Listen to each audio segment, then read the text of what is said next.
अस्सलाम वालेकुम नाजरीन एंड वेलकम टू ये वक्त है मेरा। आपकी होस्ट आयशा उमर आपको ये वक्त है मेरा में एक बार फिर खुशामदीद कहती है। 10 बजे से 12 बजे तक हमारा साथ होता है रोज़, और शो जैसे ही शुरू हुआ आपने कुछ शॉट्स देखे और ऑब्वियसली सबको पता है कि ये एम्बुलेंसेस थी जो इमरजेंसी सिचुएशंस में एक जगह से दूसरी जगह भाग रही थी। आपने गेस कर लिया होगा कि आज हम किस सर्विस के बारे में बात कर रहे हैं नाज़रीन। इस पूरा हफ्ता मेरे शो में ये वक्त है मेरा में हम बात कर रहे हैं वो सोशल सर्विसेज की, कम्युनिटी सर्विसेज की जो हमारे मुल्क में एग्जिस्ट कर रही हैं, जिनके इतनी अप्रिसिएशन नहीं मिलती जितनी मिलनी चाहिए। कल हम आपको लेके गए थे फायर ब्रिगेड स्टेशन और वहाँ पे आपने देखा कि किस तरह से वो सारे फायर फाइटर्स किस जज्बे से मुल्क और कौम की खिदमत करते हैं विदाउट एनी एक्सपेक्टेशंस कि जी उनको अप्रिसिएशन मिले, उनको उससे गर्ज नहीं है। कुछ डिमांड्स हैं जो उन्होंने अपनी रिक्वेस्ट की, पेश की, जिनके बारे में हमने बात की, और अगर वो पूरी हो जाएं तो आई एम श्योर कि उनके जज्बे में भी इजाफा होगा। आज भी नाजरीन हम कुछ सिमिलर ही एक शोबे के बारे में बात कर रहे हैं, एम्बुलेंस सर्विस। पाकिस्तान बदकिस्मती से एक ऐसा मुल्क है नाजरीन जहाँ पे आए दिन रोज़ इतने सारे मसाइल, इश्यूज़, इतने सारे हादसे पेश आ रहे होते हैं। कहीं टारगेट किलिंग हो रही है, कहीं ब्लास्ट हो गया, कहीं एक्सीडेंट्स हो रहे हैं, कहीं हर किस्म की चीज़ें हो रही होती हैं। और ऑब्वियसली जिसकी सबसे ज़्यादा हमें ज़रूरत होती है वो होती है इमरजेंसी एम्बुलेंस सर्विस, क्योंकि जब किसी भी इंसान को किसी किस्म की चोट लगे, तकलीफ़ हो कोई भी इमरजेंसी में, तो सबसे पहले वहाँ एम्बुलेंस का आना ज़रूरी होता है ताकि वो उस शख्स को, विक्टिम्स को ले जाएं, हॉस्पिटल्स लेके जाएं।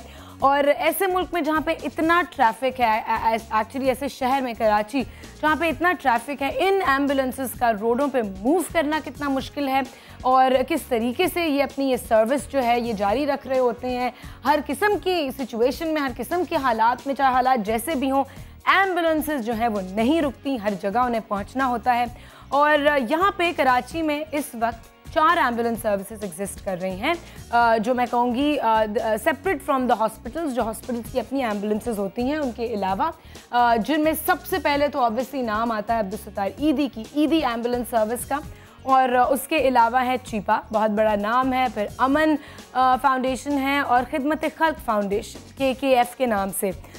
इनमें से ज़्यादातर जो है ये तो कराची के शहर में सिर्फ एग्जिस्ट कर रही हैं, लेकिन पूरे मुल्क में जो दुनिया के सबसे बड़ी एम्बुलेंस सर्विस है वो है ऑब्वियसली ईदी फाउंडेशन की एम्बुलेंस सर्विस। और इसकी मिसाल पूरी दुनिया में कहीं नहीं मिलती जितना इनका सिस्टम स्प्रेड आउट है पूरे मुल्क में। हर शहर में आप चले जाएं, कुछ बड़े शहरों में ऑब्वियसली ज़्यादा गाड़ियां हैं जो मूव अराउंड कर रही होती हैं, और ये हर मौके पे विदाउट फेल पहुंचते हैं। इनकी कोशिश होती है कि जल्द से जल्द पहुंच के विक्टिम को जो है वो लेके जा सकें ताकि उसकी फ़ौरन उसका इलाज शुरू हो, फ़ौरन उसको इमरजेंसी केयर मिले। और आज हम बात करेंगे कि जी इनका जो रोल है सोसाइटी में उसको कितना अप्रिशिएट किया जा रहा होता है, क्या मसाइल हैं जो उधर पेश होते हैं, गवर्नमेंट की तरफ से क्या सपोर्ट है, शहरी आवाम जो है वो किस तरह रुकावट पैदा करती है या आसानी पैदा करती है। क्योंकि सबको पता है जब एक एम्बुलेंस के सायरन की आवाज़ आती है तो विदाउट थिंकिंग हर किसी को उस एम्बुलेंस को रास्ता देना होता है, क्योंकि उस टाइम पे उस इंसान की जान जो है उसका एक एक लम्हा काउंट कर रहा होता है उसकी जान की सेफ्टी के लिए। और हमें ये सोचना चाहिए कि जी खुदा न खास्ता कल को हम भी हो सकते हैं उस एम्बुलेंस में, हमारा कोई जानने वाला हो सकता है, और ये सोचे बगैर हम जो हैं वो एक्चुअली फ़ायदा उठाते हैं कि जी एम्बुलेंस गुजर रही है तो उसके साथ हम भी अपना रास्ता बना लें। तो आज इन सारी चीज़ों पे बात होगी। अभी चलते हैं, एक पैकेज दिखाते हैं आपको। पैकेज रेडी है, पैकेज दिखाएंगे या हम जी पैकेज दिखाते हैं और उसके बाद वापस आते हैं, कुछ अवाम की भी राय सुनते हैं कि जी अवाम क्या समझती है इन सर्विसेज के बारे में। आइए देखते हैं। यहाँ जरा सी चूक हुई और कोई बड़ा हादसा रूनुमा होते देर नहीं लगती, लेकिन वो कहते हैं ना, हादसे से बड़ा सानहा ये हुआ लोग ठहरे नहीं हादसा देखकर। जी हाँ, यही वो वक्त होता है जब चीखती चिंगाड़ती एम्बुलेंसेस पहुंच जाती हैं जाए हादसा पर। मरीज को जल्द अज जल्द अस्पताल मुंतकिल करना होता है उनकी तरजीह, और इंसानी जान बचाना होता है उनका अव्वलीन मकसद। सड़कों पर जहां ट्रैफिक बेतहाशा होता है, कभी कभी ये जान बचाने वाले फंस भी जाते हैं, लेकिन बाशऊर लोग हमेशा देते हैं इन्हें रास्ता। इंसानी खिदमत के लिए सारा दिन इधर से उधर रवाना ये एम्बुलेंस का अमला अपनी जिंदगी नेक मकसद के लिए कर देता है कुर्बान।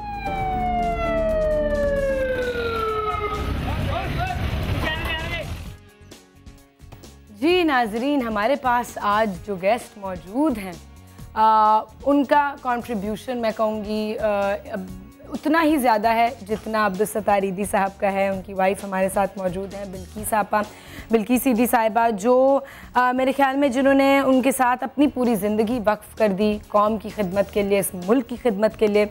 और जब से उनका वास्ता जुड़ा, उनका साथ शुरू हुआ ईदी साहब के साथ, मेरे ख्याल में उतनी ही मेहनत, अनथक मेहनत उन्होंने भी की है, पूरा साथ दिया है भरपूर। कितने हज़ारों यतीम बच्चे हैं जिनकी देखभाल की है, कितनी लड़कियां हैं, कितनी बच्चियां हैं जिनकी शादियां हुई हैं, कितने विक्टिम्स हैं जिनको संभाला है, कितनी बुरी सिचुएशंस, कितनी खौफनाक हादसात के दौरान उन्होंने, इन सब ने मेरे ख्याल में कितना काम किया है। तो उनको वेलकम करते हैं। अस्सलाम वालेकुम बिल्किस साहबा। वालेकुम अस्सलाम। कैसी हैं आप? अल्लाह का शुक्र है। बहुत शुक्रिया, आप एक दफ़ा फिर मेरे शो में आई। पहले भी बिल्किस आपा से मुलाकात हुई है शो में। बिल्किस आपा, हम बात कर रहे हैं आज ख़ास तौर पे एम्बुलेंस सर्विस के बारे में। ईदी साहब ने ये एम्बुलेंस सर्विस जब शुरू की, सबसे पहले तो ये बताइए कि कितने साल हो गए हैं एम्बुलेंस सर्विस? जब पाकिस्तान बना, हम ईदी साहब आ चुके थे ना, तो हमारी मेमन जमात में थे ये। मेमन जमात हमारी एक बाटवा मेमन जमात है। अच्छा। तो उन्होंने वहाँ पे हॉस्पिटल बनाया, एम्बुलेंस स्टार्ट की। फिर कितनी गाड़ियों से शुरू किया? नहीं, पहले मेमन जमात हमारी बहुत बड़ी जमात। अच्छा, ठीक है। तो वहाँ पे एम्बुलेंस तो शुरू में एक ही थी, तो फिर उनसे इनकी कुछ अनबन हो गई। उन्होंने कहा सिर्फ मेमन जमात का काम करेंगे ना, हम किसी और का काम नहीं करेंगे। तो ईदी साहब थोड़े से नाराज़ हो गए, तो लड़ाई होगी, तो वो छोड़ के आ गए। बोले तुम रहो कुएं में मेंढक की तरह, मैं तो जाऊंगा समंदर में। तो अल्लाह ने बात सुन ली। क्या बात है, कितनी अच्छी बात है। बोले मैं तो जाऊंगा समंदर, जहाँ जमातें और वो आ जाती है ना, तो उसमें तंग नजरी आती है। बिल्कुल, तो इंसानी जान तो हर जगह ज़रूरी है। नहीं तो लड़ाई से फ़ायदा ये हुआ कि एक साहब थे हमारे ईदी साहब के दोस्त, हाजी घनी उस्मान ईदी। तो उन्होंने कहा कि चल मैं तेरे को अपने पैसे देता हूँ, तू यहाँ पे स्टार्ट कर, ये जगह ले और एक गाड़ी ले। फिर इन्होंने, पाकिस्तान बना था ना, तो कोई फैसिलिटी नहीं थी, कोई भी फैसिलिटी नहीं थी ना, एम्बुलेंस की भी नहीं थी, और अस्पताल सिविल अस्पताल एक था, जीना था। तो फिर है ना, तो इनको ईदी साहब को पता किसी अस्पताल के साथ एम्बुलेंस सर्विस नहीं थी? होंगी, नहीं, शुरू थी पाकिस्तान के शुरुआत में। तो सिविल जीना में भी पूरे बेचारों के पास तो चादरें भी नहीं थी, बेड भी कुछ नहीं थे, अभी स्टार्ट हुआ था, पाकिस्तान नया नया बना था। बिल्कुल। तो उसमें थोड़ी इनको बस एक जुनून था कि मैं पूरे पाकिस्तान में जाल बिछाऊंगा, मैं और वो बिछ गया। मैं हवाई जहाज खरीदूंगा। मैं बोलो जेब में हाथ डालते हो तो धागा आता है, और आप कहाँ से खरीदोगे? अच्छा बिल्किस साहब, तब आप उनके साथ थी? आप लोगों की शादी हो गई थी उस वक्त? नहीं, मैं 64 में इनके साथ ज्वाइन हुई। अच्छा, तो ये उन्होंने आपको पूरी स्टोरी बताई हुई है? ये उनकी बातें मैं सुनती थी, हिस्ट्री सारी आपको पता है? इनको सब शेख चिल्ली कहते थे कि ऊंचे ख्याल है। बोलता है ख्वाब देखता रहता है, अभी भी कहते हैं मेरा पाकिस्तान वेलफेयर स्टेट बनेगा। मैंने बोला ख्वाब देखने पे पाबंदी नहीं है, और है ना वीज़ा भी नहीं लगता है, टिकट भी नहीं लगता है, आप देखा करो। हाँ, लेकिन बिल्किस साहब आप देखेंगे तो वो एक दिन पूरे होंगे। नहीं, अभी तो मेरी शादी हुई तब से कहते हैं कि एक दिन इंशाल्लाह पाकिस्तान वेलफेयर स्टेट बनेगा, हमारे डॉक्टर, हमारे मौलवी, हमारे लीडर और हमारे वकील सुधर जाएंगे ना, तो हमारा पाकिस्तान जन्नत बन जाएगा। मैं बोली जन्नत तो बन गया है, देखो ऐसी जन्नत होती है, रोज लाशें उठाते हैं हम। अल्लाह, तो अब कैसे वो उस ख्वाब का क्या वो सोचते हैं? अभी भी है ना, तो बस यही सोचते हैं कि ना, अभी भी मेरी बोलते हैं मेरी बदनसीबी मेरे मुल्क की ये है कि मेरे को अच्छे लीडर नहीं मिले। बिल्कुल।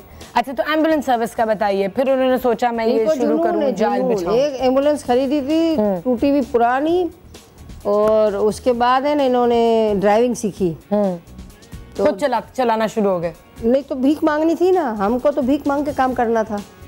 तो कोई भीख काम करेंगे तो देगा, काम देख के देगा। किसी को आप 5 रुपए दोगे तो 2 दफा सोचोगे कि इसको देना है कि नहीं। तो हमारी तो नॉन प्रॉफिट ऑर्गेनाइजेशन है। बिल्कुल। और हम लोग यदि साहब जहाँ भी कोई मरीज छोड़ने जाते थे तो वो लोग 25 रुपया 50 रुपया देते होंगे, तो बोलते थे नहीं आपसे मैं पैसे नहीं लूँगा, आप चंदे में आके दे जाओ।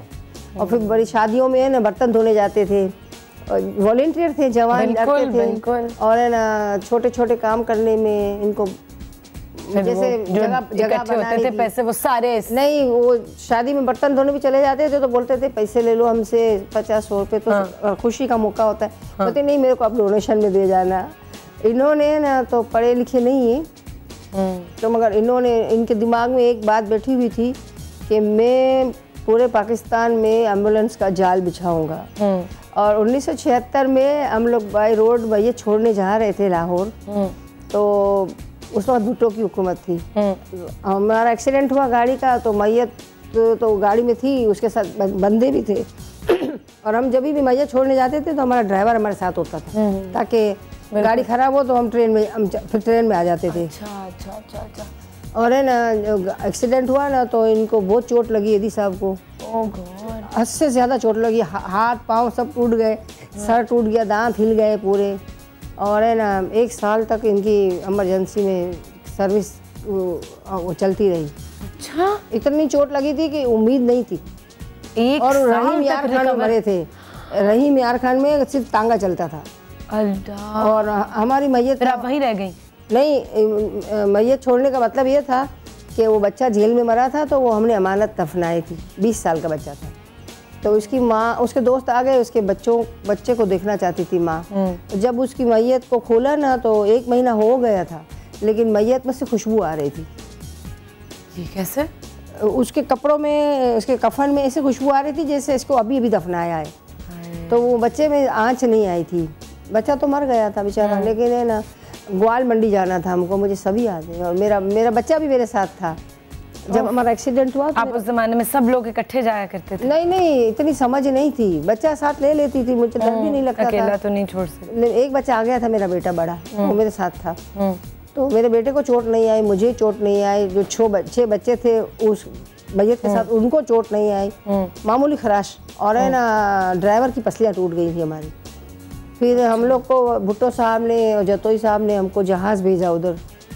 तो मैं यहाँ वहाँ से फ़ोन कर रही हूँ, अस्पताल में लोग ले गए कि यदि सब बेहोश हो गए हैं, खून बहुत निकल गया था ना, और ये हाथ पूरा टूट के छोटा हो गया था। जो हाथ लगाओ ना तो हड्डियाँ नजर, जो आवाज़ आती थी। उनके हाथों में राडें लगी हुई हैं।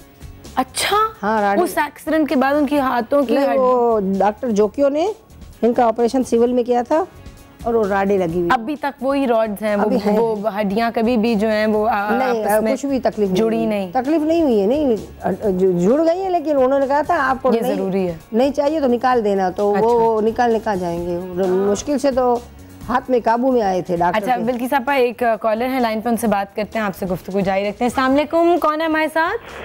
हेलो, अस्सलाम वालेकुम मैडम, मैं निज़ार आसानी बोल रहा हूँ। जी बोलिए। मैं निज़ार आसानी बोल रहा हूँ। मैं ये बिल्किस ईदी का प्रोग्राम देख रहा हूँ। मुझे बड़ा अच्छा लग रहा है कि आप लोग इनको बुलाते हैं, लोगों के पास इनकी मालूमात होती कि मैं बोलता हूँ कि आजकल का दौर ऐसा है कि लोग पैसे कमाने के चक्कर में, तो ये वाहिद इदारा है कि नेकी कमाते हैं, खिदमत करते हैं। मैं बिल्किस ईदी साहबा से ये गुजारिश करूंगा कि मुझे भी बहुत शौक है ये खिदमत का। अगर मुझे आपकी ईदी में एक वॉलंटरी सर्विस मिल जाए तो मैं हाजिर हूँ, ताकि मैं भी अपनी सर्विस पूरी करके इन्हें खिदमत कमाऊं, इन्हें पैसा नहीं कमाऊं, नेकी कमाऊं। तो मुझे ये है कि इनसे ये मुझे कहना है कि मैं कहाँ मिलूं, कैसे मिलूं, जो वो मुझे जरा ऑनलाइन बताते हैं। निज़ार साहब बहुत शुक्रिया, आपने फ़ोन किया। कितनी अच्छी, मैं कहूँगी कितनी अच्छी इनकी नीयत है, कितनी अच्छी सोच है कि उन्होंने ये जैसी शो देखा उन्होंने कहा बस मैंने भी कुछ करना। अच्छा मैं बताऊँ आपको बिल्किस आपा, हमारी आवाम जो है ना बहुत सॉफ्ट हार्टेड है, बहुत ज़्यादा। इनको कोई अच्छा मकसद मिले तो वो करना चाहते हैं मदद में। इतने लोग हैं, हमने एक वेलफेयर अदारे पे एक शो किया, इतने लोगों के फ़ोन आए कि हम भी हेल्प करना चाहते हैं, हम किस तरह करें हमें समझ नहीं आती, हम कहाँ जाएं। हम मदद करना चाहते हैं, हम ज्वाइन करना चाहते हैं, तो आप बताएं निज़ार साहब क्या कर सकते हैं? बिल्किस आप ये अपना नाम टावर पे लिखवा दें तो इमरजेंसी में किसी वक्त भी आ सकते हैं। इमरजेंसी तो रोज़ ही होती है, परेशानियां तो, और आए और वॉलंटियर करें। वॉलंटियर में कोई भी आदमी आके हिस्सा ले सकता है रोज़। ठीक है, जब भी इनको टाइम हो और इमरजेंसी टीवी खोलो तो टीवी देखने का दिल नहीं करता। लेकिन वो ज्वाइन करना चाहते हैं मेरे ख्याल में आपकी ऑर्गेनाइजेशन को। मुझे नहीं पता है वहाँ जगह है या नहीं है। हाँ। तो वॉलंटरी तो ये कर सकते हैं। अच्छा निज़ार साहब, आप अपना नाम लिखवा दीजिए, अब शो देख रहे होंगे। नहीं, आप कभी भी किसी वक्त, हम सिविल जिला में ही जाते हैं इमरजेंसी में तो। अच्छा ठीक है, तो यानी आप कभी भी वॉलंटरली किसी भी इमरजेंसी सिचुएशन में जाके मदद कर सकते हैं कहीं भी, क्योंकि उस वक्त तो सबसे ज़्यादा ज़रूरत होती है। बहुत जितने ज़्यादा हाथ हों, जितनी ज़्यादा मेरे ख्याल में हेल्प मिले लोगों को, उतनी कम है। अच्छा बिल्किस साहबा, फिर ये हुआ कि उस एक्सीडेंट के बाद मुझे बताइए किस तरह ये नेटवर्क फैला एम्बुलेंस? जब मेरी शादी हुई मैं 66 में, तो हमारे पास एक गाड़ी थी और एक डिस्पेंसरी और एक मैटरनिटी होम। 4 बेड। एक गाड़ी, एक डिस्पेंसरी, एक मैटरनिटी होम, 4 बेड का। 4 बेड का। तो वो है ना, हमारे साल का डोनेशन था 6-7 हज़ार। 6-7 हज़ार साल का डोनेशन था, और वहाँ से शुरू हुआ। ठीक है, 4 बेड से और एक गाड़ी से शुरू। मेहनत और नीयत, अल्लाह मियाँ, अगर अल्लाह मियाँ की तरफ आप चले जाओ, बिल्कुल सारे दरवाजे खुलते जाते हैं। नहीं तो अल्लाह मियाँ ने आज हमको ज़मीन से कहाँ पहुँचा दिया है। पूरी मुल्क में, बल्कि नहीं पूरी दुनिया में ऐसी वेलफेयर नॉन प्रॉफिट ऑर्गेनाइजेशन और जो आप लोगों के जितनी भी खिदमात हैं उनका मैच नहीं है। नहीं, मेरी साहब कहते हैं कि ना, मैं जब भी जाती थी ना तो बड़े बड़े जो मजलिस शूरा बनी थी तो ज़ियाउल हक साहब ने बनाई थी ना, और है ना जितने भी प्राइम मिनिस्टर जितने भी बड़े बने तो वो सब एदी साहब को बुलाते थे। मैं भी जाती थी तो वो बोलते थे प्लाट ले लो, डिफेंस में प्लाट ले लो। बुला के क्या कहते थे? प्लाट में डिफेंस का मतलब थोड़ी समझती थी। हाँ, डिफेंस किसको बोलते? प्लाट ले लो। और फिर नहीं तो एदी साहब कहते थे नहीं मुझे प्लाट नहीं चाहिए, तो मैं इनका कुर्ता पकड़ते बोलती थी हाँ बोल दो ना, अपने बच्चे को काम आएगा, अपने बच्चे है ना। बोलते थे नहीं चाय पी, बिस्किट खाए, भाग दे। और है ना, जब जुनेजो ने बुलाया था। नहीं, लेकिन मुझे बताइए हुकूमत किस तरह हेल्प करती थी? प्लॉट तो उन्होंने ऑफर कर दिया। हुकूमत ने तो जैसे हमारे अपने प्राइवेट के लिए, बच्चों के लिए प्लाट के लिए कहा था, और एदी साहब कहते थे मैं क्यों, उनका क्या मकसद था? तोहफा देना चाहते। तोहफा क्यों दे, उनको क्या मिलेगा उससे? बस ऐसे ही लोगों को दिखाने के लिए। मेरे मियाँ में बाहर निकलती थी तो मैं बोलती थी अब खुद तो लेते नहीं हो अच्छा घर, और कोई देता है तो लेते नहीं, तो बोलता है ये लोग है ना कुत्ते के गले में पट्टा डालते हैं।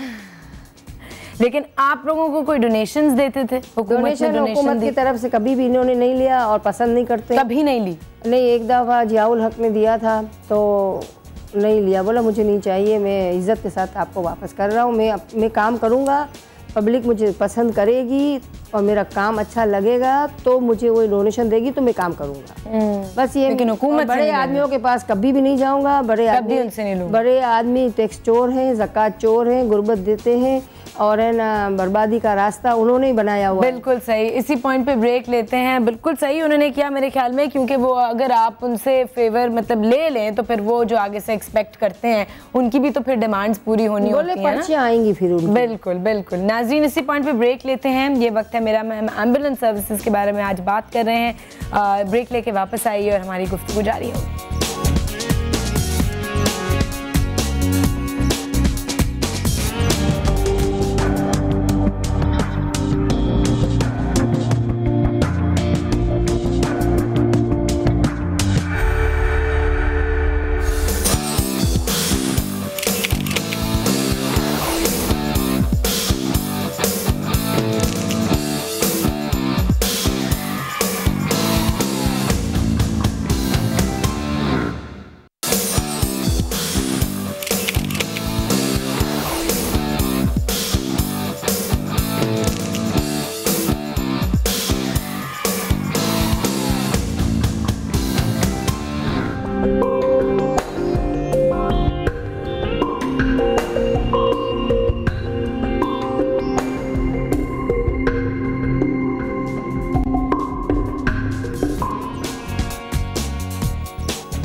वेलकम बैक नाजरीन, ये वक्त है मेरा में हम बात कर रहे हैं आज एम्बुलेंस सर्विसेज की और अभी हम बात कर रहे हैं ख़ास तौर पे ईदी एम्बुलेंस सर्विस की। और हमारे पास बिल्किस ईदी साहिबा मौजूद हैं, उनसे बात हो रही थी कि जी किस तरह ये सिलसिला शुरू हुआ। अच्छा, तो बिल्किस आपा एक गाड़ी और एक डिस्पेंसरी से शुरू होकर अब इस वक्त पूरे पाकिस्तान में आपको एक नंबर बता सकती हैं कि कितनी गाड़ियाँ हैं जो ऑपरेट कर रही हैं या सिर्फ कराची में? नहीं, पूरे पाकिस्तान में। अभी तो अफगानिस्तान में भी हमने खोल दिया है ना। हाँ, अफगानिस्तान में भी 2 सेंटर खोल दिए और है ना, उन्हीं के लोग चलाते हैं और खर्चा हम भेजते हैं। आप भेजते हैं? वो अपना नहीं कोई खर्चा जनरेट करते हैं कि जी लोगों से डोनेशन ले? नहीं, उनमें डोनेशन देने की और कोई वो है ही नहीं, सोच ही नहीं है। अच्छा, कराची में कितनी गाड़ियाँ होंगी आपके हिसाब से? मेरे ख्याल से हमारे सब मिला के 1300-1400 गाड़ी है पूरे मुल्क में। हाँ। अच्छा, लेकिन 3 हवाई जहाज है, एक हेलीकॉप्टर है। 3 हवाई जहाज और एक हेलीकॉप्टर है और है ना, छोटे हैं, बड़े नहीं, छोटे जहाज हैं जो जहाज है। तो कितने 10-15 लोगों के? नहीं, 4 आदमियों के। 4 आदमियों के लिए जिस तरह फोकर होता है। जिस दिन है ना ईदी साहब का एक्सीडेंट हुआ था ना, उस वक्त भुट्टो साहब ने हमें जहाज भेजा था, नईम यार खान, तो वो डोनेट कर दिया? नहीं, फिर है ना उधर वो नहीं था, एयरपोर्ट नहीं था, तो फिर खेतों में आके जहाज खड़ा रहा। तो मेरे को ईदी साहब की तबीयत बहुत ख़राब थी, हम सिविल आए थे सीधे, तो बोलते हैं मैं भी जहाज खरीदूंगा। फिर मैंने कहा तुम्हारे जेब में हाथ डालते हैं, लेकिन देखें आप जहाज कहाँ से खरीदोगे? देखें 3 जहाज हैं माशाल्लाह। अच्छा, 1300-1400 गाड़ियाँ पूरे मुल्क में ऑपरेट कर रही हैं नाजरीन, ये बहुत बड़ा एक मैं कहूँगी फिगर है और सबसे ज़्यादा कराची में ही होगा। सबसे ज़्यादा गाड़ियों की ज़रूरत तो कराची, बड़े-बड़े शहर है ना, वहाँ ज़्यादा जरूरत पड़ती है। और लेकिन जितने हादसा कराची में होते हैं आए दिन। अच्छा, बल्कि साहब मुझे बता सकते हैं कराची को किसी की नजर लग गई? कितने सालों से लगी हुई है, वो उतर क्यों नहीं रही? मुझे ये बताइए कि एक दिन में कितनी ज़्यादा, आपको कोई अंदाज़ा होगा कि कितनी ज़्यादा ऐसे इंसिडेंट्स हुए होंगे जहाँ एम्बुलेंसेस जा रही होंगी एक दिन में? तो ये तो मैं बोलते तो ले आती लिखवा के सेक्शन एम्बुलेंस का और जगह पे। अच्छा, तो वो मुझे बता देते कि रोजाना कितनी सर्विस में रोजाना सारी ही गाड़ियां सर्विस में होती होंगी, लेकिन कहीं ना कहीं ट्रैफिक का बहुत बुरा हाल है। इसलिए तो ईदी साहब ने वक्त पे 25-50 किलोमीटर पे जगह बनाया हुआ है, पॉइंट बनाए हुए। अच्छा, ये थोड़ा सा बताइए कि हर 25-50 किलोमीटर के फासले पे, जैसे लांडी में हादसा हुआ तो वहाँ की गाड़ी, वहाँ की 3-4 सेंटरों की गाड़ियाँ फौरन पहुँच जाएंगी। हर मेजर जगह पे एक सेंटर है ताकि ये ना हो कि पूरे शहर में वो ट्रैफिक की वजह से परेशानी है। ट्रैफिक की तो हमारे सब बोलते हैं 5 मिनट में ईदी की गाड़ी पहुँच गई, तो क्या ईदी के पास जादू का चिराग थोड़ी। सेंटर जो है हर जगह, हाँ हर जगह इसलिए रखे, एक नक्शा बनाया था, फिर उन्होंने पॉइंट बनाए थे कि हम यहाँ रखेंगे। सही, तो वो खड़ी रहती हैं गाड़ियाँ? हाँ, वायरलेस रखा हुआ है ना, और उनको इन्फॉर्म करते हैं वहाँ पहुँच, वायरलेस हुकूमत। तो मुझे बताएं, आवाम की क्या आपके सुनने में आता है कि कितनी कोऑपरेशन होती है कि जी जब एक एम्बुलेंस गुजर रही है पूरी दुनिया में, तो ये ट्रेनिंग मतलब हर शहरी को ये पता है? ज्यादा होते हैं। हाँ, हर दुनिया में, पूरी दुनिया घूमी हूँ, हर जगह पे रोड अलग अलग होते हैं। अलग अलग है ना, एम्बुलेंस का रोड अलग है, एक रोड है और गाड़ियाँ फंसी हुई हैं। अच्छा, नहीं, और सब जगह बनाते हैं एम्बुलेंस, बच्चा भी पैदा हो जाता है गाड़ी में। ये तो ऐसे इंसिडेंट बिल्कुल हमने देखे हैं। लेकिन मुझे बताइए, यहाँ शहरी कितनी मदद करते हैं जब एक एम्बुलेंस गुजर रही है, जगह बनाते हैं? मजबूर है, शहरी मजबूर है, रास्ता ही नहीं है आगे जाने के लिए, वो कोशिश भी अगर जाम है। नहीं, हमारे रास्ते कम है, हमारी पब्लिक बढ़ गई है, हमारी गाड़ियाँ बढ़ गई हैं और है ना, हमारे लोगों का कोई कसूर नहीं है। नहीं, अब जैम है, ठीक है, एक आदमी जो सबसे आगे जिसकी वजह से कोई जैम हो रहा है, उसको क्या एहसास होगा कि मैं हटूं, मैं जरा रास्ता दे दूं कि एम्बुलेंस गुजर जाए और ट्रैफिक खुले, या नहीं होता? नहीं, कभी नहीं, किसी को एहसास नहीं होता, चाहे कोई मरे, जाने का रास्ता ही नहीं होता है। नहीं, अगर हो भी और गाड़ियां निकल सकें, नहीं सकती हैं, छोटे रोड है हमारे। नहीं, हमारे जो हमारे पाकिस्तान बना था, जो रोड थे आज, वो भी आज है और हमारी पब्लिक माशाल्लाह बढ़ गई है। और है ना, और लेकिन ये भी तो देखा जाता है कि एक एम्बुलेंस के लिए रास्ता बन भी रहा होता है तो फिर तब भी गाड़ियां उसमें घुस जाती हैं कि हम पहले निकल जाएं। ये देखा है आपने? नहीं, इन लोग है ना मजबूर हैं, इनको 4 रास्ते होते हैं, फिर पुलिस वाला इनको मदद करता है, बल्कि हमारी तरफ इशारा कर देता है कि इनको पहले जाने, जैसे कि चार होते हैं ना रास्ते, तो उसमें थोड़ी वो जो कांस्टेबल, वन वे को भी एम्बुलेंस उसमें कांस्टेबल जैसे इसको ट्रैफिक पुलिस मदद करती है। पुलिस पब्लिक सब मदद करते हैं। अच्छा, चले एक कॉल लेते हैं नाज़रीन और फिर गुफ्तगू जारी रखते हैं। कौन है लाइन पे हमारे साथ? अस्सलाम वालेकुम। अस्सलाम वालेकुम, कौन बोल रहा है? अनम अफजल। अनम कहाँ से बोल रही हो? साहिवाल। साहिवाल से। जी अनम, कैसी हो, क्या पूछोगी? जी ठीक ठाक। मैं आपको कहना चाहती हूँ कि जो आपके शो का टॉपिक है सारी शो से हटके आप उन टॉपिक पे फोकस करते हैं जिन पे कोई नहीं करता। बहुत अच्छा काम कर रहे हैं आप लोग। Thank you Anam. अच्छा अनम, मुझे ये बताओ कि आप क्या फील करते हो जब कोई सड़क पे कोई एम्बुलेंस गुजर रही होती है, सायरन की आवाज आती है, तो एकदम से क्या आपकी पहली फीलिंग होती है? एकदम से खौफतारी हो जाता है। ऐसा लगता है कि शायद इसमें शायद हमारा कोई अपना भी हो सकता है। इसकी हर तरह से हमें हेल्प करनी चाहिए, सपोर्ट करनी चाहिए, जितना हो सकता है करना चाहिए। बिल्कुल बिल्कुल करना चाहिए। और कितना बुरा लगता है जब आप चाह रहे होते हो कि किसी तरह जगह बन जाए इस एम्बुलेंस के लिए और वो ट्रैफिक में फंसी होती है और कुछ हो नहीं पा रहा होता। कितना एक खौफ होता है कि अगर किसी दिन हमारे साथ ही हो जाए तो मतलब ट्रैफिक में ही फंसे रहने से डेथ हो जाएगी। ऐसी सोच और होती भी होंगी। वो गाड़ी जो 5 मिनट में कहीं पहुंच सके वो उसको 45 मिनट लग रहे होते हैं पहुंचने में। अच्छा अनम, कोई और आपका सवाल? और मेरा कोई सवाल नहीं, बस आपको ये कहना है कि आपके शो के टॉपिक्स बहुत अच्छे हैं, सबसे डिफरेंट हैं। बहुत शुक्रिया। कैरी ऑन करें। और आज मेरा लास्ट पेपर है, दुआ कीजिएगा। लास्ट पेपर किस चीज का एग्जाम है? बीबी ऑनर्स का लास्ट सेमेस्टर का लास्ट एग्जाम है। बीबी ऑनर्स। बीबी ऑनर्स। नहीं भाई, इंशाल्लाह बहुत अच्छा जाएगा। Good luck. अगर तैयारी अनम आपकी पूरी है तो आई एम श्योर आपको कोई प्रॉब्लम नहीं होगी एग्जाम देने में। लेकिन फिर भी दुआ करते हैं अल्लाह आपको कामयाब करे। और इस पॉइंट पे एक ब्रेक लेते हैं। ब्रेक से वापस आएंगे तो बिल्किस आपा से पूछेंगे कि जी एम्बुलेंस सर्विस के लिए ड्राइवरों के लिए क्या ट्रेनिंग है, क्या उनको सिखाया जाता है, किस तरीके से ये पूरा नेटवर्क ऑपरेट करता है। ये वक्त है मेरा।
नाज़रीन, ये वक्त है मेरा में एक बार फिर खुशामदीद। बिल्किस आपा से हमारी गुफ्तगू जारी है। अच्छा बिल्किस आपा, ये बताइए कि जो ड्राइवर एम्बुलेंसेस चला रहे होते हैं इनकी कोई ख़ास ट्रेनिंग होती है कि जी इस तरह गाड़ी चलानी है, या मरीज़ जो अंदर है कोई विक्टिम है उसको किस तरीके से हैंडल करना है, उनकी भी ट्रेनिंग होती है? हाँ, मेरा फैसल लंदन गया। पहले तो ये रेस्क्यू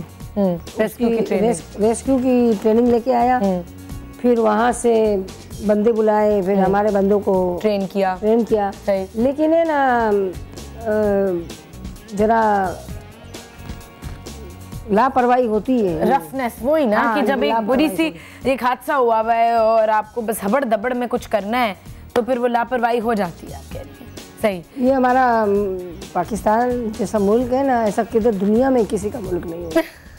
भले जितना भी वेलफेयर स्टेट में मैं जाती हूँ वहाँ पे कुत्तों को, बिल्ली को भी है ना थोड़ी सी तकलीफ हो जाए करके, हाँ, तो अस्पताल ले जाते हैं। हाँ बिल्कुल। यहाँ तो इंसान, और यहाँ हम लोग बाई रोड हज के लिए गए ना 1972 में, तो हमने 22 कुत्ते जिनको रोंदा गया, कुचला गया था, हमने उठा के कोने में रखे, क्योंकि रास्ते में रेगिस्तान था तो हम उसके ऊपर फिर मिट्टी डाल दिए। क्योंकि कोई उनको उठाने वाला नहीं गाड़ियाँ भागती हैं। यहाँ भी सड़कों पे आप देखते हैं, अब एकदम से एक्सीडेंट हुआ किसी जानवर का, वो वहीं पड़ा हुआ है, जब तक उसको कोई उठाने नहीं आता। नहीं, अच्छा, हम उठाते हैं, हम वही, आप लोग तो उठाते हैं। अच्छा, मैं ये जानना चाह रही हूँ कि ये जो ड्राइवर जो एम्बुलेंसेस चला रहे होते हैं, जब ये निकलते हैं, जब भी कोई हादसा होता है, पहुँच रहे होते हैं, तो साथ गाड़ी में कोई डॉक्टर या कोई इस तरह का पैरामेडिक मौजूद होता है या नहीं, या सिर्फ ड्राइवर होता है? नहीं, इमरजेंसी की दवाएं होती हैं और डॉक्टर नहीं होता है। तो वो ड्राइवर इमरजेंसी की कोई बंदा अगर इसके साथ कोई ज़्यादा इमरजेंसी हुई है तो फिर है ना बहुत सारे लोग चले कोई जाते सड़क से उठ के आ जाते हैं जो हैं। नहीं, जो हमारे हैं वो सब चले जाते आप लोगों के। लेकिन अगर किसी जगह पहुंचना है, कोई गाड़ी में बंदा नहीं है, तो ड्राइवर को भी ट्रेनिंग होती है कि हैं। किस ड्राइवर तरह को ट्रेनिंग इसलिए तो दी जाती है इमरजेंसी दवाई दे कि सके, मरीज को उठाना किस तरह है हाँ। और है ना स्ट्रेचर पे किस तरह डालना है। ड्राइवरों में ना बेटा थोड़ी सी तालीम कम होती है। हाँ, ये भी मैं पूछना चाही थी कि क्या उनकी बस इनकी लाइसेंस होता है हाँ। और थोड़ा सा काम तो बहुत ही अच्छा करते हैं ये, लेकिन कभी कभी गलती भी कर जाते हैं। गलती भी करते हैं, लेकिन इनका जज्बा कैसा होता है? जितने ड्राइवर भी आपके इदारे में काम करने आते हैं वो ये सोच के आते हैं कि हमने इंसानियत की खिदमत करनी है या बस पैसे कमाने? नहीं, सब ईमानदारी से काम करते हैं। कोई कुछ होते हैं ना जो ज्यादा, जिनका इतना ज्यादा इंटरेस्ट ध्यान नहीं होता, जो मजहबी होते हैं ना वो इतना मतलब कटी हुई लाश या सड़ी हुई लाश या कीड़े वाली लाश। एक दफ़ा मैं कीड़े, हम लोग छत पे गए थे किसी के घर में, बंगले में, तो आदमी मरा हुआ पड़ा था, पूरी छत पे कीड़े चल रहे थे जो हमारे पाँव में चले गए। इतने बड़े बड़े कीड़े। फिर है ना तो हमारा ड्राइवर ने मदद की पूरी यदि साहब को। फिर है ना चादर में इसको ढांचे को डाला। ढांचे में पता ही नहीं चलता था कि औरत थी कि मर्द था कि क्या था, क्योंकि सारे कीड़ों ने खा लिया था। पूरा खा लिया।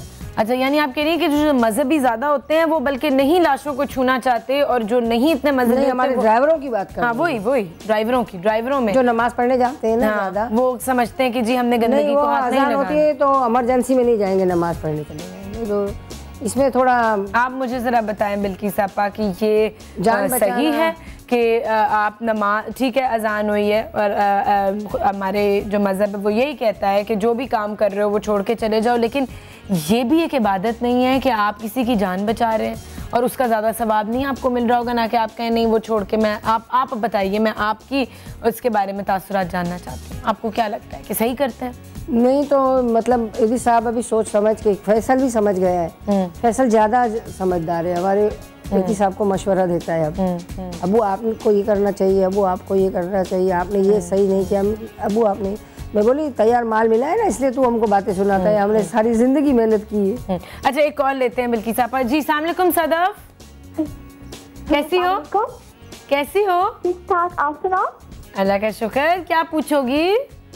मैं बिल्किस आपको अपने फ्यूचर प्लान्स बताना चाहूँगी। I'm still a student. I don't have enough, but when I grow up, I'll make a school, and it will be a welfare school. I'll eliminate child labor from Pakistan. कुछ समझ नहीं आ रही सदफ, आप जो बोल रही हो। मैं कहना चाह रही हूँ कि बिल्किस आप अपने फ्यूचर प्लान बताना चाहूँगी। I would like to make a school, which will be so. Please Urdu में बात करो सदफ, उर्दू में बात करो, आपकी समझ नहीं आ रही। मैं उनको अपने फ्यूचर प्लान्स बताना चाह रही थी। बिल्कुल बताओ। मैं बड़ी होंगी ना तो I'll make a school. I'm still a student right now, so I don't have enough. Sadaf Urdu में बात करो। स्कूल बनाऊंगी। मैं पाकिस्तान से चाइल्ड लेबर कंप्लीटली एलिमिनेट करना चाहती हूँ। I mean, I don't like seeing little kids outside and begging and stuff. Thank you, बहुत अच्छी सोच है आपकी सदफ, बहुत ज़्यादा। कह रही हैं कि जी मैं बड़े होके एक स्कूल बनाऊंगी बच्चों के लिए, मैं चाइल्ड लेबर ख़त्म करना चाहती हूँ, जो छोटे छोटे बच्चों को हमने नौकरियों पे भेजा होता है और रखा होता है वो ख़त्म करना चाहती हैं। वो ये आपसे अपने ख्यालात शेयर कर रही थी।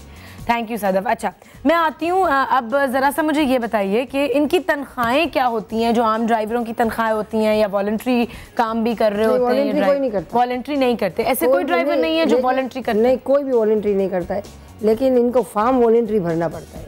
अच्छा, क्योंकि वॉलंटियर की जरा इज्जत होती है, नौकर की नहीं होती। यदि साहब ने एक सिस्टम निकाला। अच्छा, तो और इनका खाने वगैरह का बंदोबस्त, सारा खर्चा भी आप लोग उठा रहे होते हैं या नहीं? उनकी तनख्वाह मुझे कुछ पता नहीं है। अच्छा, आपको नहीं पता? जो हमारा टावर सेंटर है ना, वहाँ पे खाना का किचन बनाया है फैसल ने, तो वहाँ पे जो लोग काम करते हैं वो खाते हैं। अच्छा, मुझे बताएं इनको कौन देखता है? ड्राइवरों की कौन के जी क्या, किसने कहाँ जाना है, किसने क्या करना है? इनके अलग अलग वायरलेस सिस्टम से सारा काम होता है। एक बंदे के हाथ में 5-8 सेंटर होते हैं जो उसको लुक आफ्टर करता है। अच्छा, एक बंदा नहीं तो वो कुछ ड्राइवर हैं जो एक बंदे के नीचे हैं, फिर कुछ एक रीजन के ड्राइवर हैं, एक सेंटर का बंदा होता है, उसके अंडर में 8-10 गाड़ियाँ और ड्राइवर होते हैं, सेंटर होते हैं। तो सही वो करते हैं और वही ट्रेनिंग उनकी कर रहा होता है, वही उनकी सारी चीज़ों को देख रहे होते हैं। नहीं, ट्रेनिंग तो इनको आती है, ट्रेनिंग करने आती है, गाड़ी चलाना भी आती है, लेकिन हम मजबूर हैं कि हम ट्रैफिक में फंस गए, हमारी सायरन बज रही है, कौन सुनता है? कोई नहीं सुनता। तो कभी ऐसा हुआ बिल्किस आपा आपको किसी हादसे का पता चला जिसमें ट्रैफिक की वजह से और किसी इस तरह की रुकावट की वजह से बहुत कोई बुरी इस तरह मौत हो जाती है गाड़ी में? और है ना, बच्चे भी बोली ना पैदा हो जाते हैं। तो वो कैसे हो जाते हैं? वो ड्राइवर तो गाड़ी चला रहा होता है, तो साथ पीछे कोई मौजूद होता है हम लोग, लेकिन क्या करें, हमारे मुल्क में आप देखो कोई लॉ एंड ऑर्डर नहीं है, कोई कानून नहीं है, ना खुदा का खौफ भी नहीं, खुदा का खौफ भी नहीं है। ये बात हम ब्रेक में भी डिस्कस कर रहे थे कि मतलब इंसानियत, जो बेसिक इंसानियत होती है हर इंसान में, चाहे आपका मजहब कोई भी हो, हाँ, वो इंसानियत की थोड़ी कमी हो गई है। ये क्यों बिल्किस आपा, आपको क्यों लगता है कि हमने इतने हादसा देख लिए हैं, इतनी क्या हमने गम और दुख देख लिए हैं, इतना हम लोग बेहिस हो गए? हम बेहिस हो गए।